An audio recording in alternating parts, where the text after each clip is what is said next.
Leiamos. Aleluia! Louva, ó minha alma, ao Senhor. Louvarei ao Senhor durante a minha vida. Cantarei louvores ao meu Deus enquanto eu viver. Não confieis em príncipes, nem nos filhos dos homens, em quem não há salvação. Sai-lhes o espírito e eles tornam ao pó. Nesse mesmo dia perecem todos os seus desígnios. Bem-aventurado aquele que tem o Deus de Jacó por seu auxílio, cuja esperança está no Senhor seu Deus, que fez os céus e a terra, o mar e tudo que neles há, e mantém para sempre a sua fidelidade, que faz justiça aos oprimidos e dá pão aos que têm fome. O Senhor liberta os encarcerados, o Senhor abre os olhos aos cegos, o Senhor levanta os abatidos, o Senhor ama os justos, o Senhor guarda o peregrino, ampara o órfão e a viúva, porém transtorna o caminho dos ímpios. O Senhor reina para sempre. O teu Deus, ó Sião, reina de geração em geração. Aleluia. Amém. Deus querido, mais uma vez falamos contigo em oração e agora pedimos que o Senhor fale conosco através da tua palavra. Que possamos guardar a tua palavra no nosso coração para não pecar contra o Senhor. E que a tua palavra seja a voz que chegue de fato aos nossos ouvidos, mentes, a voz que toque o nosso coração e nos transforme e nos atraia para ti mesmo, e que possamos compreender qual é a tua vontade para cada um de nós, e que o Senhor nos faça assim, ó Deus, lançados diante da tua soberana vontade, para o teu louvor. É o que eu te peço e agradeço, confessando a ti os meus pecados, os nossos pecados, em nome de Jesus. Amém. Esse Salmo 146, ele tem como título a fraqueza do homem e a fidelidade de Deus. Nós temos estudado aqui alguns atributos do Senhor na escola bíblica dominical e nós temos percebido que quanto mais conhecemos a Deus e conhecemos o caráter de Deus e quem Deus de fato é, nós percebemos que nós estamos muito aquém daquilo, do modelo que é o Senhor, aonde Ele nos chama para sermos santos, porque Ele é santo. Por outro lado, a gente reconhece que o desafio está diante de nós e o único caminho que Ele coloca os seus discípulos para andarem, aqueles a quem Ele salva, a quem caminham com Ele, que já se entregaram a Ele, após serem então, de conhecerem a Cristo, o único caminho é colocado, é o caminho da santificação. O caminho aonde nós procuramos dia a dia sermos mais e mais parecidos com Jesus. E aí nós temos estudado aos domingos de manhã sobre o caráter de Deus, mas temos estudado também nas quartas-feiras, à noite, nós estamos fazendo a série de estudos sobre a pessoa de Jesus, aprendendo a ser como Ele. E aí a gente vê que Jesus foi um homem de palavra, Jesus um homem de oração, Jesus um homem de relacionamentos. E nós vamos olhando e dizendo, eu preciso ser como Cristo. Esse é o desafio de todo discípulo de Jesus. O salmista, ao escrever esse salmo, movido pelo Senhor, pelo Espírito Santo de Deus, ele começa o salmo dizendo que ele dará graças e glórias ao Senhor enquanto ele viver. Ele faz uma declaração de fé dizendo, Deus, o Senhor é o Deus da minha vida, e eu vou te louvar, eu vou cantar louvores enquanto eu tiver vida. Não tem outra pessoa, não tem ninguém na minha vida que eu possa glorificar ou que mereça o meu louvor. Depois nós entramos no versículo 3, depois dessa introdução dos versículos 1 e 2, quando ele abre o coração, chamando a sua própria existência, a sua alma a louvar a Deus e fazendo esse compromisso de louvar durante toda a vida, então ele lança um desafio para ele e para todos nós, que temos a palavra de Deus e todas as gerações que virão depois de nós. O desafio está aí no verso 3, dizendo: não confieis em príncipes, nem nos filhos dos homens, em quem não há salvação. Por que esse verso aparece exatamente depois de uma grande confissão de adoração a Deus? O salmista tinha acabado de dizer que ele vai louvar ao Senhor durante toda a sua vida.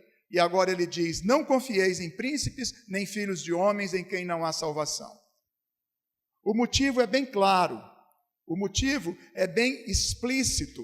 É porque todos nós somos pecadores, somos tendentes a nos esquecermos de Deus. A nossa tendência não é confiar em Deus o tempo inteiro. A nossa tendência não é romper em fé a vida inteira e todos os dias da vida. A nossa tendência é, vez ou outra, fraquejarmos na fé. Infelizmente, essa é a tendência nossa, como seres humanos pecadores. Por mais que você e eu tenhamos a intenção de adorar ao Senhor e somente a Deus, de não colocar nada e nem ninguém diante do Senhor, como diz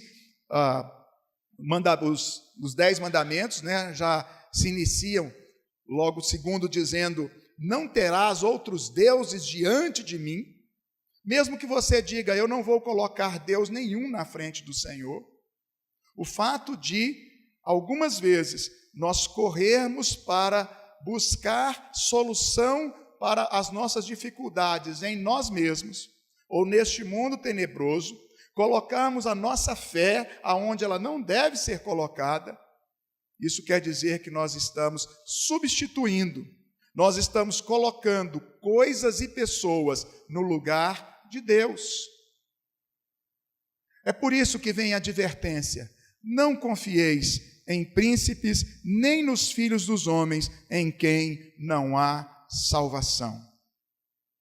Às vezes, nos momentos mais difíceis da vida, nós buscamos, corremos, primeiramente, não a nos lançarmos diante de Deus, mas primeiramente a nos lançarmos diante de nós mesmos, diante do desespero, diante das pessoas, diante dos recursos que nós temos.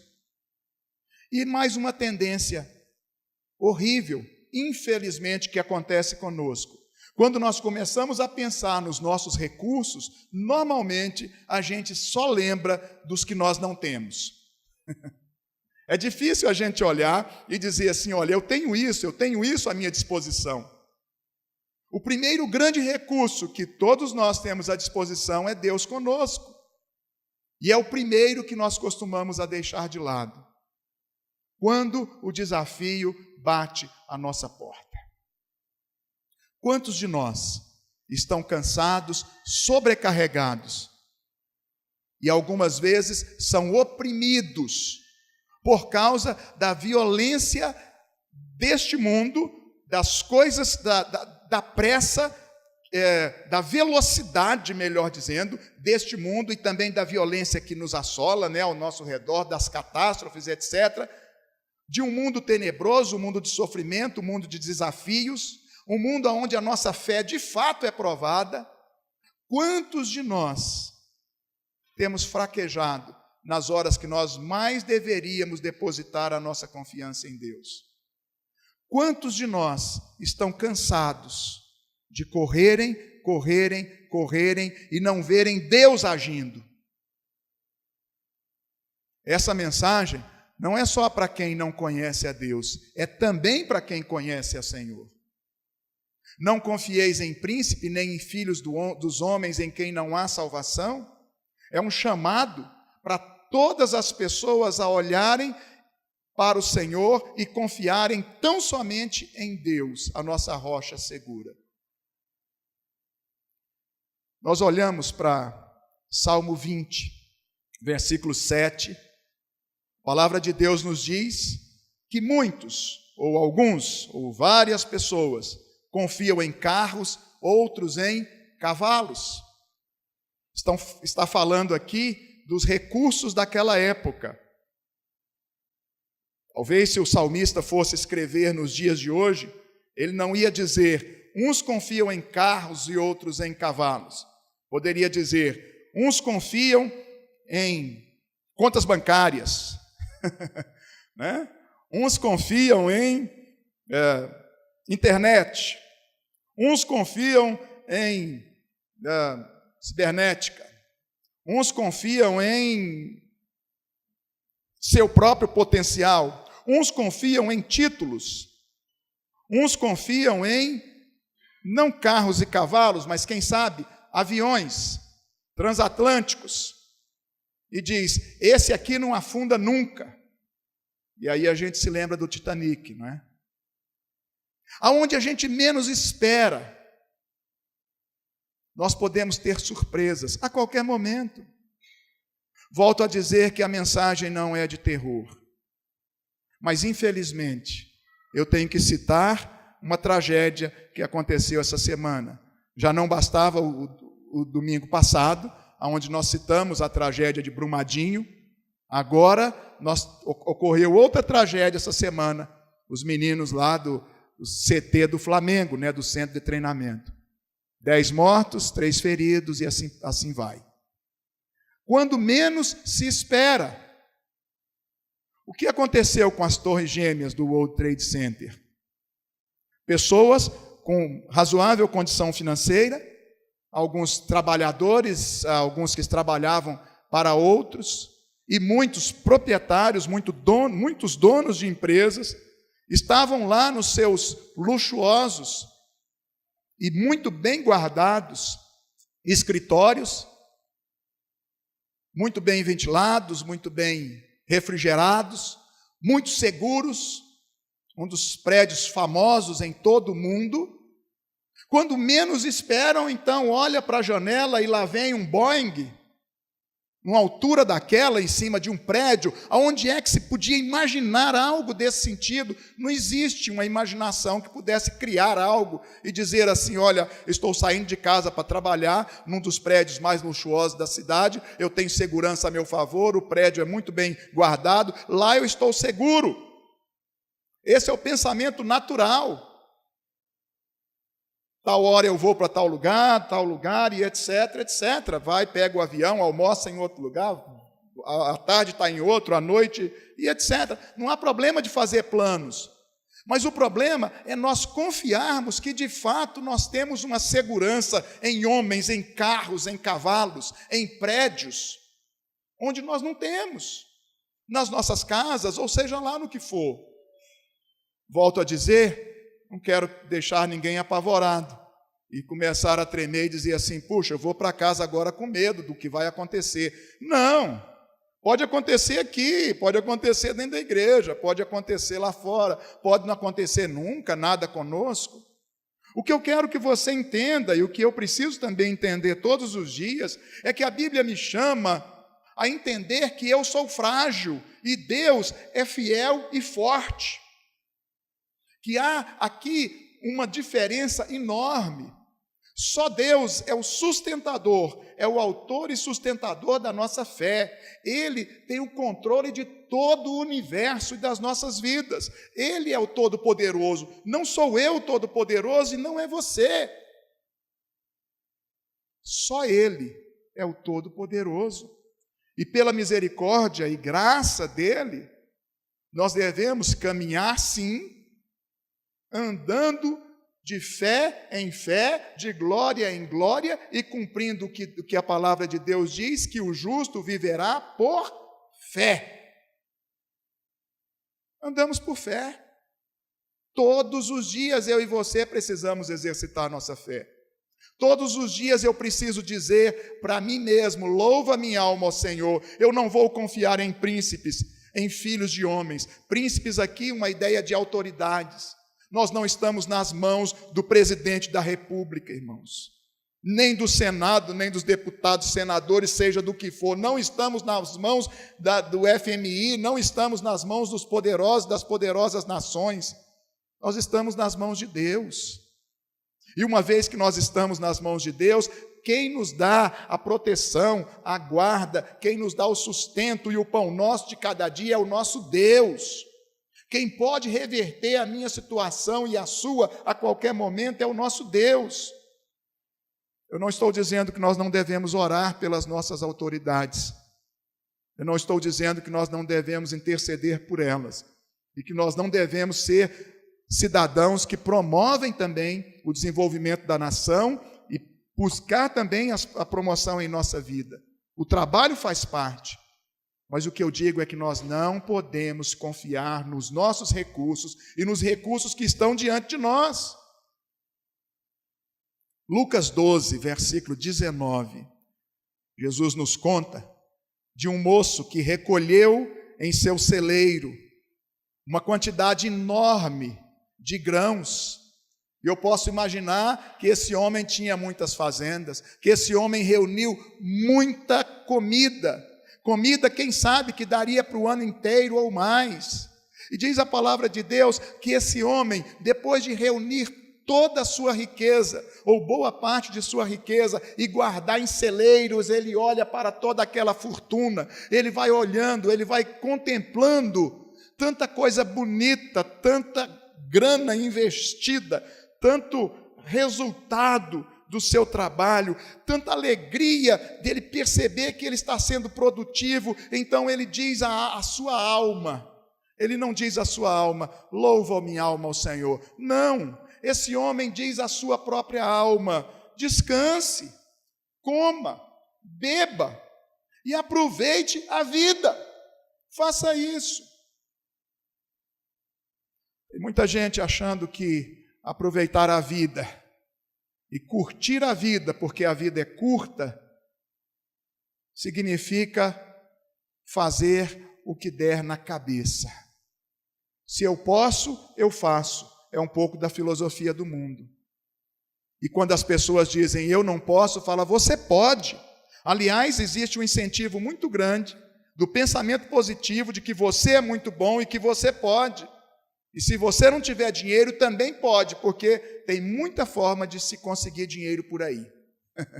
Emprestado e por aí afora. E o lema é esse, você pode, e você é lançado diante das oportunidades, dizendo, você é campeão, vá em frente.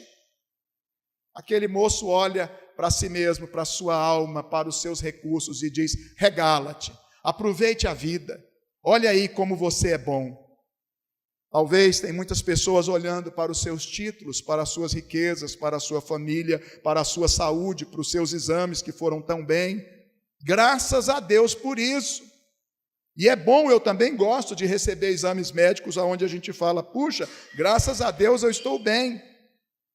Porém, não confie na sua saúde, a ponto de deixar Deus de lado. Não confie no que você tem, a ponto de desprezar Deus que está te dando. Provérbios 3, versículo 5. Diz que nós devemos confiar em Deus de todo o nosso coração e não nos estribarmos no nosso próprio entendimento, não achar que nós temos condições de resolvermos os nossos problemas, os nossos dilemas. Nós não temos. Somente no Senhor, irmãos. Somente no Senhor. E assim a gente entra, então. Versículo 1 e 2, nós tivemos a introdução do salmista. O 3 e 4, ele diz que não adianta confiar em homens, em filhos de homens, porque são mortais, eles vão morrer, um dia tudo perece, tudo isso passa, o recurso, o dinheiro ou qualquer outra coisa se acaba, ou você vai embora deste mundo e deixa tudo para trás. Ele diz, não adianta confiar em nada que não seja em Deus. Versículo 3 e 4. Agora ele apresenta os benefícios de se confiar em Deus. Aquele que confia integralmente no Senhor, o que é que ele recebe? A palavra de Deus nos diz em Salmo 125, todo o Salmo, mas o Salmo começa dizendo que os que confiam no Senhor, eles são como o monte de Sião, que não se abalam, mas permanecem para sempre. O grande benefício, aonde diz o verso 5 desse 146 que nós lemos, que são felizes aqueles que têm o Deus de Jacó por seu auxílio, são bem-aventurados. Uma das bem-aventuranças que recebemos por confiar integralmente em Deus é a firmeza, é a permanência firme diante dos abalos do mundo que nos cerca. Vocês se lembram do Salmo 46, 91 e tantos outros salmos? Lembra do salmo que diz: 1000 cairão a teu lado, 10.000 à tua direita, tu não serás atingido? Será que você e eu temos contemplado algumas tragédias pelos jornais, televisão e etc? Será que temos visto alguma coisa perto de nós, na nossa cidade? Será que temos visto alguma coisa mais próximo de nós, junto a alguns conhecidos, desconhecidos ou parentes? Você percebe que você está sendo, de alguma forma, guardado por Deus em muitas coisas? Eu e você não somos melhores. Não somos melhores do que nenhum daqueles garotos que estavam lá no CT do Flamengo. Nós não somos melhores. Todos somos humanos e pecadores. Mas aprove a Deus conservar a cada um de nós com vida e estarmos aqui hoje ouvindo a sua palavra. Bem-aventurado é aquele que tem o Deus de Jacó por seu auxílio, é aquele que tem a esperança no Senhor, seu Deus, que coloca a sua esperança de dias melhores, de tempos melhores, de vidas melhores, não nos seus recursos, mas em Deus, no Senhor seu Deus, que fez os céus e a terra, o mar e tudo que neles há, e mantém para sempre a sua fidelidade. Confiar no Deus dos montes, no Deus criador de todas as coisas. Nós nos lembramos do Salmo, que diz, Salmo 121, eleva os meus olhos para os montes, de onde me virá o socorro? Quando eu fui morar no Rio, uma das coisas bonitas que a gente vê lá são os montes. Mas ao mesmo tempo, você fala, e agora? Se eu estou ao redor de montes, eu estou no vale. Nem sempre nós queremos estar embaixo dos montes, nós queremos estar na altura dos montes. Os montes podem, de alguma forma, te proteger, mas os montes também podem ser, de alguma forma, uma tortura, podem ser para você um temor imenso, porque eles podem prejudicar a sua saída, a sua corrida, podem prejudicar a sua caminhada. Para você chegar do outro lado, se você tem montes, você vai ter que subir, e subir muito. Os montes, às vezes, são momentos em que a gente se encontra em verdadeiros vales. E o salmista entendia muito bem, naquela região que ele vivia, sobre vales e montes. Tanto é que ele diz, ainda que eu venha a passar pelo vale da sombra da morte, Salmo 23, eu não vou temer mal nenhum. Por quê? Porque Deus está com ele.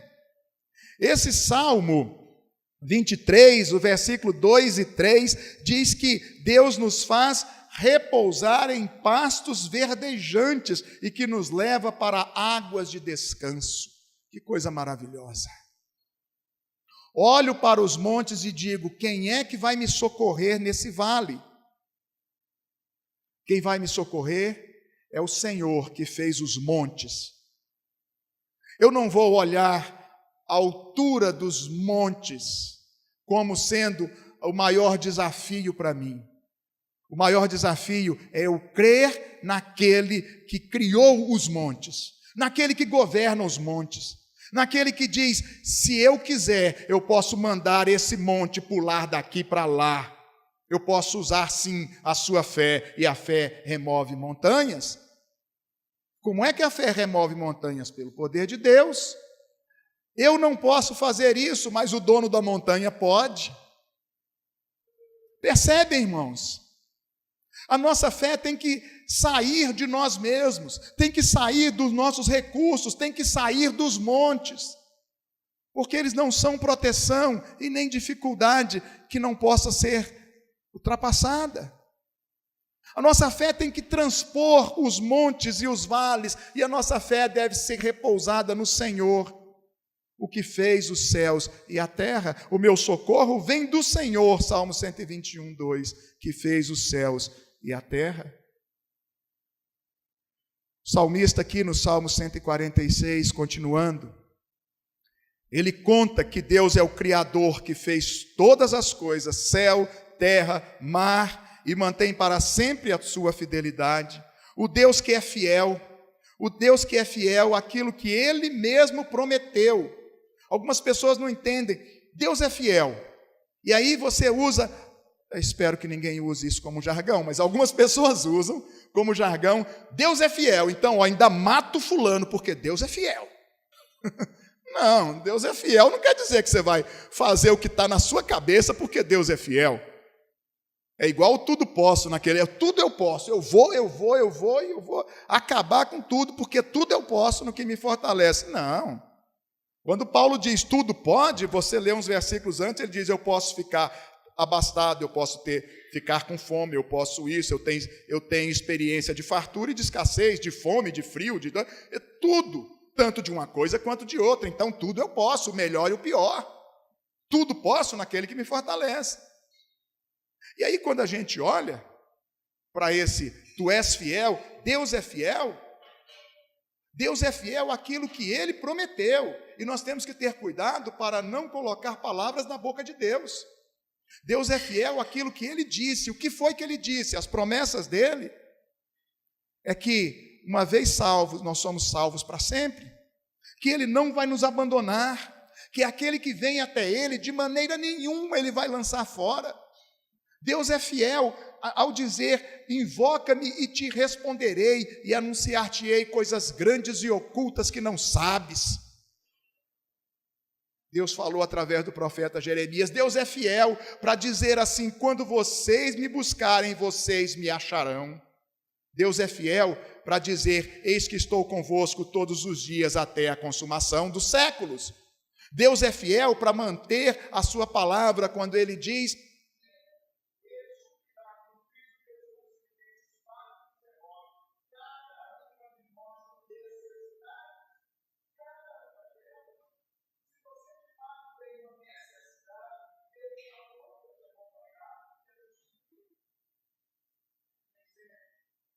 temos o que é necessidade. Muitas vezes nós confundimos, não é? A necessidade com o nosso bem-estar, com aquilo que nós desejamos. Então o desejo se torna tão profundo que nós fazemos do desejo uma necessidade que não é. Tudo começa com a cobiça, e essa cobiça, um desejo profundo, vai chegar à necessidade, e você fala: eu preciso disso. Será que você precisa mesmo? Eu não quero ficar dando exemplos aqui que as pessoas vão falar assim: está falando para mim? Está falando para mim? Será que ele me conhece? Mas deixa eu falar algumas coisas assim bem aleatórias.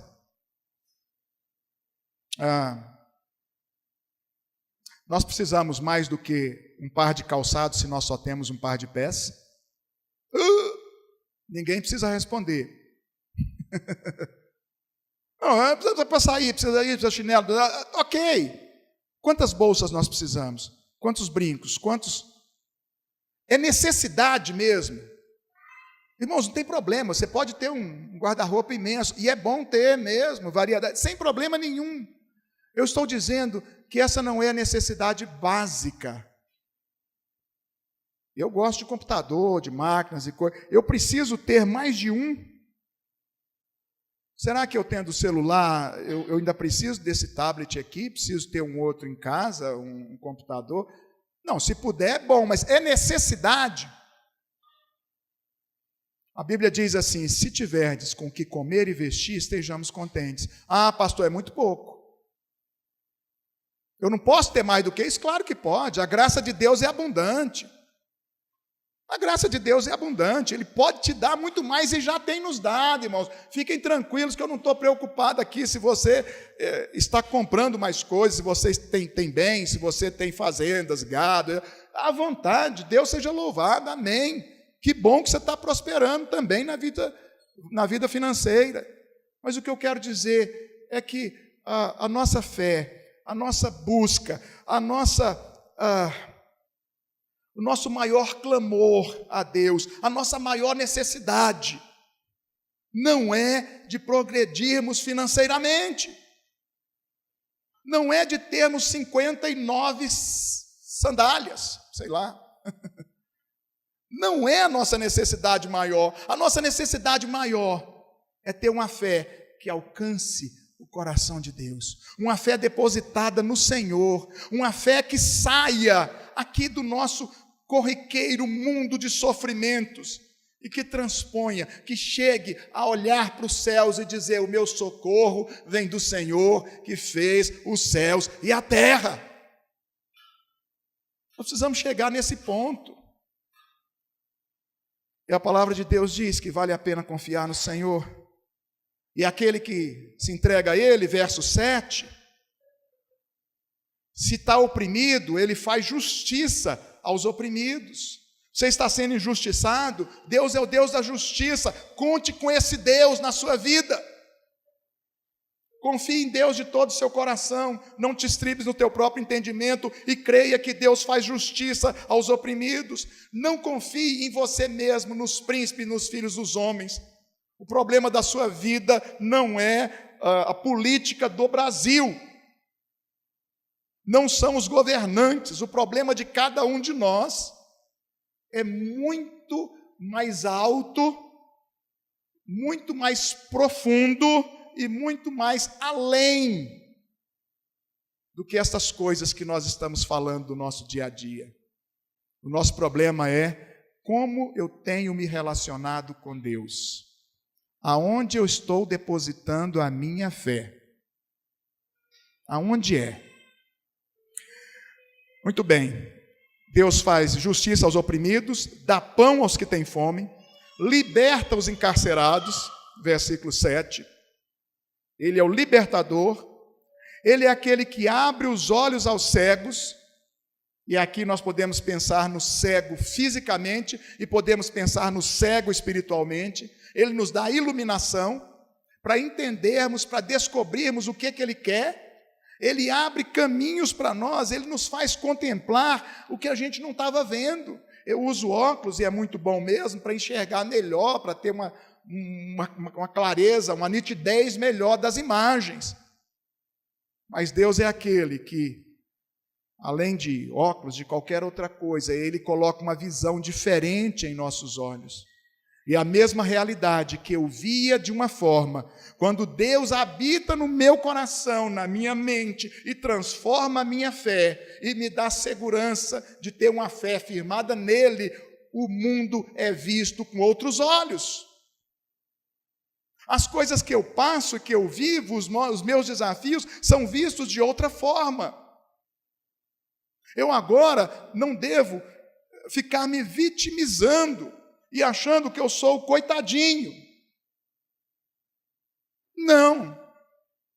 Por outro lado, eu não vou me entregar ao caos e dizer assim: eu vou cruzar os braços porque Deus vai fazer tudo. Também não. Eu não vou bancar o hipócrita e dizer assim: está ótimo, minha vida está uma beleza, não precisa nem que ore por mim. Não. Se está mal, se está doendo, se está difícil, vamos orar juntos. Vamos nos apresentar a Deus. Quando nós confiamos em Deus e não nos príncipes e filhos dos homens, nós oramos mais, nós temos os olhos abertos, os abatidos são levantados, diz aí o versículo 8. Os que não confiam em si mesmo, nos príncipes e nos filhos dos homens, mas confiam no Senhor, recebe de Deus esse ânimo. Os abatidos são reanimados, porque o Senhor ama os justos, Ele guarda o peregrino, Ele ampara o órfão e a viúva, porém transtorna o caminho dos ímpios. Senhor, reina para sempre, o teu Deus, ó Sião, reina de geração em geração, aleluia. Versículo 9, o final dele diz: aqueles que não confiam no Senhor, os ímpios, que não se lançam aos pés do Senhor para confiar integralmente em Deus e querem ficar entre Deus e os seus próprias definições, seus próprios recursos, ou em príncipes e filhos dos homens, etc., ou quem sabe somente nas suas próprias definições e desespero. Deus diz, são ímpios. E sabe o que Deus faz com o caminho dos ímpios? Transtorna o caminho dos ímpios. Vocês já encontraram pessoas muito bem-sucedidas em alguma área, que de repente não conseguem avançar, o caminho fica transtornado? Vocês já encontraram gente que ganha muito dinheiro, mas não consegue administrar? Já viram isso? E já viram pessoas que ganham muito pouco e avançam às vezes mais do que quem ganhava 10 vezes mais? E você fala, o que essa pessoa está fazendo? Os justos, aqueles que confiam no Senhor, entregam seus caminhos a Deus. Deus vai cuidando de cada detalhe, inclusive vai nos dando sabedoria para administrar aquilo que Ele nos dá. É por isso que os justos prosperam e os ímpios têm o seu caminho transtornado. E aí você fala, pastor, mas não é o que Asaf contemplou no Salmo 73. Ele viu os ímpios prosperarem. Eu digo a você, ele viu durante todo o Salmo, lá no final do Salmo, ele disse que ele viu o fim dos ímpios. Amados, não nos esqueçamos. Deus é aquele que abençoa em paz, como diz Isaías 26, 3, aqueles que confiam nele. Ele conserva em perfeita paz aqueles que se lançam a Ele. Ele dá sabedoria, Ele dá alegria, Ele dá paz, Ele dá sustento, Ele levanta os abatidos, Ele dá pão aos que têm fome. Agora, os que querem viver desvinculados de Deus, terão seus caminhos transtornados. São pessoas inseguras, são pessoas que não conseguem ver, não conseguem experimentar, não conseguem ouvir algum tipo de tragédia, alguma coisa, sem ficar trêmulo e achando, vai acontecer comigo a qualquer momento, e se acontecer, o que será de mim? São pessoas inseguras. Hoje nós temos a opção de confiarmos integralmente em Deus, ou de continuarmos duvidando do Senhor em alguns momentos. Eu espero, meus irmãos, que todos nós saiamos daqui hoje entendendo que Deus é aquele no qual nós podemos confiar. Deus é digno de confiança. E diz a palavra do Senhor que a misericórdia, ela vai cercar os justos. Salmo 32, 10. Muitos são os sofrimentos do ímpio, mas o Senhor, Ele cerca de misericórdia os justos. Não é que a gente não passa sofrimento, mas existe a misericórdia do Senhor com a gente. Que coisa maravilhosa. A gente sabe que Deus tem um ponto onde Ele diz basta. A gente sabe que a gente sofre junto com um Deus que está conosco e que não vai nos desamparar. Jeremias 17, 7 diz que é bendito aquele que espera no Senhor. O Senhor, versículo 10, é aquele que reina para sempre, de geração em geração. Convite de Deus para mim e para você, nesta tarde, nesta noite, é para que descansemos nele. Como diz o Salmo 37, que nós já lemos. Descansa no Senhor. Entrega o teu caminho ao Senhor. Confia nele e o mais ele fará. O problema é que a gente quer o mais antes do confiar. Não é assim? Queremos as bênçãos, mas nem sempre queremos buscar o abençoador. Hoje o desafio está diante de nós. Deus é fiel, sim, como nós já cantamos. É fiel para cumprir as suas promessas. E as suas promessas estão destinadas àqueles que andam com Ele. A intimidade do Senhor é para os que o temem. Que Deus nos ajude a cada dia tirar de nós mesmos a nossa confiança e depositarmos a confiança no Senhor. Não confieis em príncipes, em filhos de homens, em quem não há salvação. Não se fie na palavra dos homens, acima da palavra de Deus. Porque um dia os homens passam. Um dia os homens podem te trair. Um dia você pode se decepcionar com homens, com seres humanos. Mas Deus, com Deus não. O Deus que disse que vai andar conosco, certamente Ele está conosco. O Deus que disse que vai cercar o justo com a sua misericórdia, Ele já tem cercado a sua vida, se você está se colocando diante dEle. E não tenha dúvida, Ele continuará cuidando de você, se você se debruçar dia a dia nele. Que Deus nos abençoe, que Deus nos guarde, que Deus nos ampare, que Deus nos fortaleça, que Deus nos estimule a confiarmos nele e somente nele para a glória dele. Amém?